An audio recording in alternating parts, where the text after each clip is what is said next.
All right, I'm going to take a time out. I got blocked from the section of stream by the moose earlier today, so I had to come to a different part of the river, and I'm not having any success at all so far.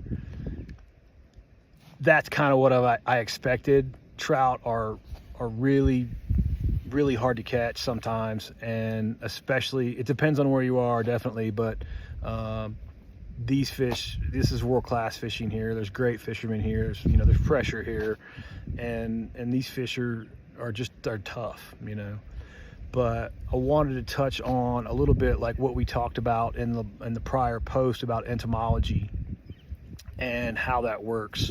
So there's all kinds of aquatic insects that live in the substrate of the pond, and they all have a different life cycle. And to be good at fly fishing, you have to understand all those life cycles. So some of the flies, I've seen some mayflies, I've seen some damselflies, which is kind of like a dragonfly. Oh, somebody's hollering down there. I must have a nice one. That's a good sign. Maybe I'll get one. So we got mayflies, caddisflies, you could have stoneflies.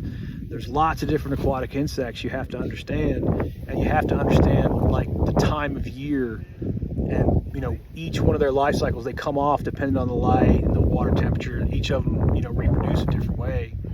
So they're all similar in a way too, in that they live in the water, on the bottom, in the substrate, on the plants and the rocks, and they emerge up out of the water and fly around and mate and then land back on the water and lay their eggs. That's kind of their life cycle, and just depends on what time of year. Whether like mayflies, obviously probably around May. Then you can also have, like, during the middle of the summer, you might see like a grasshopper pattern or an ant pattern, or what they call terrestrial insects. Insects that live on the ground. Not aquatic insects. Those are also, you have to pay attention to that as well.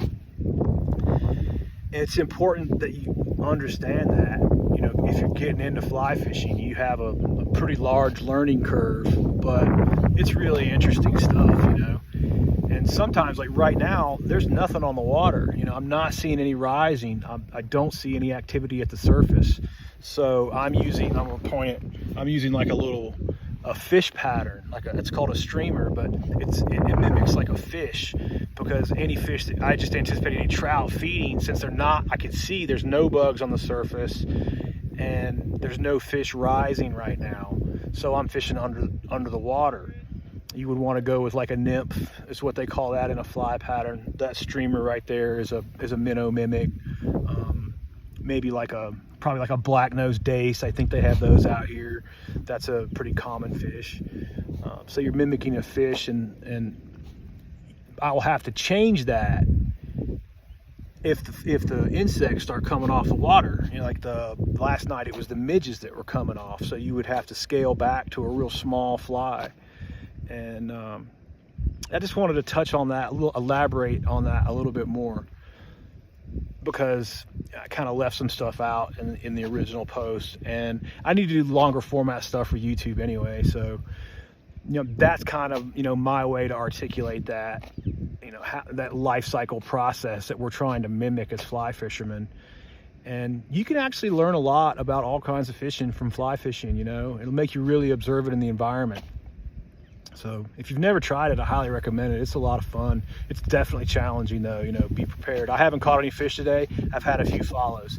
I was really proud to have a bite yesterday, Tomorrow I take out a guide, and he'll get me, probably a little bit better onto the patterns and flies and a few of the techniques. They'll give me some advantage maybe, to being on what patterns are happening here right now.